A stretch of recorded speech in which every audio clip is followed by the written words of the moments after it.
ಯೇಸು ಕ್ರಿಸ್ತನ ಮಧುರ ನಾಮದಲ್ಲಿ ವಂದನೆಗಳನ್ನು ಸಲ್ಲಿಸುತ್ತಾ ನಮ್ಮ ಮಧ್ಯದಲ್ಲಿರ್ತಕ್ಕಂಥ ಸಹೋದರರ ಒಂದು ಜೀವಿತದಲ್ಲಿ ದೇವರು ಮಾಡಿರ್ತಕ್ಕಂಥ ಒಂದು ಉಪಕಾರವನ್ನು ಇವತ್ತು ಅವರ ಜೀವಿತದಲ್ಲಿ ನಡೆದಿರ್ತಕ್ಕಂಥ ಒಂದು ಘಟನೆ ತಮ್ಮೆಲ್ಲರ ಮುಂದೆ ಹಂಚಿಕೊಳ್ಳಲಿಕ್ಕಿದ್ದಾರೆ.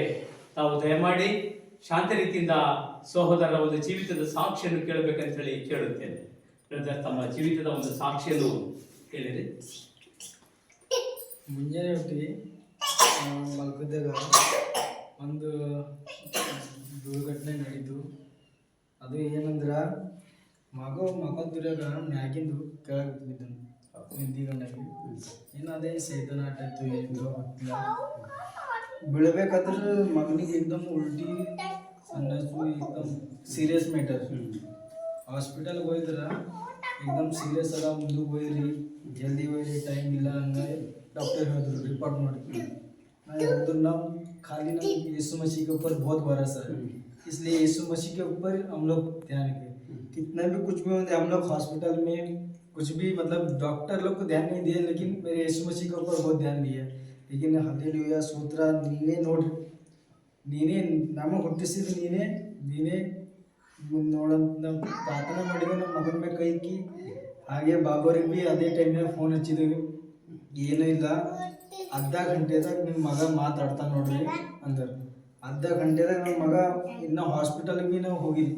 ಆಂಬುಲೆನ್ಸ್ದಾಗೆ ನಮ್ಮ ಮಗ ಒಂದು ಕೆಪಿ ಕಣ್ಣು ತೆರೆದು ನೋಡಿ ಮತ್ತೆ ಕಣ್ಣು ಮುಚ್ಕೊಂಡ್ಮೇಲೆ ನಮಗೆ ಅವಾಗ ವಿಶ್ವಾಸ ಆಯ್ತು, ನಮ್ಗೆ ದೇವ್ರು ಬಂದು ಆಶೀರ್ವಾದ ಮಾಡೋದು. ದೇವ್ರ ನಮಗೆ ಸ್ತೋತ್ರವಾಗಲಿ. ಈ ಒಂದು ಘಟನೆ ಏನಂತಂದರೆ ನಡೆದಿರ್ತಕ್ಕಂಥ ಸ್ಥಳ ಬಾಂಬೆಯಲ್ಲಿ.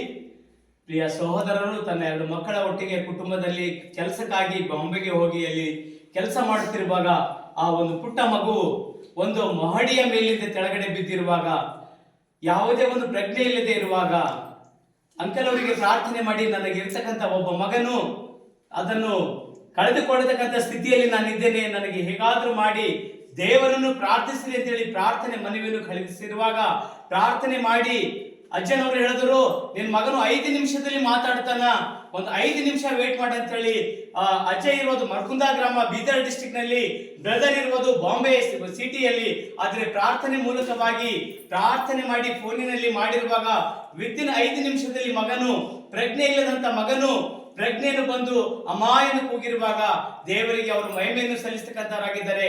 ಆ ಒಂದು ಮಗನಿಗೂ ಮತ್ತು ತಂದೆಗೂ ತಾಯಿಗೂ ಸಹೋದರಿಗೂ ದೇವರ ಆಶೀರ್ವಾದ ಪ್ರಕಾರವಾಗಿವೆ. ನಿಮ್ಮ ಜೀವಿತದಲ್ಲಿ ಕೂಡ ದೇವರಿಗೆ ಪ್ರಾರ್ಥನೆ ಮಾಡಿ ಆತನನ್ನು ಕೇಳುವುದಾದರೆ ರಕ್ಷಿಸತಕ್ಕಂಥ ದೇವರು ನಮ್ಮನ್ನು ಮತ್ತು ನಿಮ್ಮೆಲ್ಲರನ್ನು ಕೂಡ ಅಭಿವೃದ್ಧಿಪಡಿಸಿ ಆಶೀರ್ವದಿಸಿ ಆರೋಗ್ಯ ಕೊಡ್ತಕ್ಕಂಥವನಾಗಿದ್ದಾನೆ. ಅದಕ್ಕೋಸ್ಕರವಾಗಿ ಈ ಮಕ್ಕಳನ್ನು ದೇವರು ಆಶೀರ್ವದಿಸಲಿ ಅಂತ ಹೇಳಿ ನಾನು ಹಾರೈಸ್ತಕ್ಕಂಥವರಾಗಿದ್ದೇವೆ. ತಮ್ಮೆಲ್ಲರಿಗೂ ಜಯ ಕ್ರಿಸ್ತ. ತಕ್ಷಣವೇ ನೀನು ಹುಷಾರಾಯ್ತಾನೆ ಅಂತ ಹೇಳಿದಲ್ಲ, ನಾನು ಹುಷಾರಾಯ್ತ ಅಂತ ಹೇಳಿದೆ. ಸ್ವಾಮಿ, ಇದು ಎಂಥ ಅದ್ಭುತ. ಕೂಗ್ತೀನಿ, ತಕ್ಷಣವೇ ನಂಗೆ ಉತ್ತರ ಕೊಡ್ತೀನಿ. ಯೇಸುವೆ, ಇದು ನಿನ್ನ ಆಶೀರ್ವಾದ, ಇದು ನಿನ್ನ ಮಮತೆ, ಇದು ನಿನ್ನ ಕಾರಣ ಯೇಸುವೆ. ಗಪ್ಪನೆ ಬಂದ, ಇನ್ನ ಬಾಯಿಲೆ ಕೇಳದೆ ಉತ್ತರ ಕೊಡ್ತಾನೆ. ಆಕೆ ತಂಗಿ ಅಳ್ಕೊಂಡ ಬಂದರು, ಬಕ್ಕಂತ ನಾನು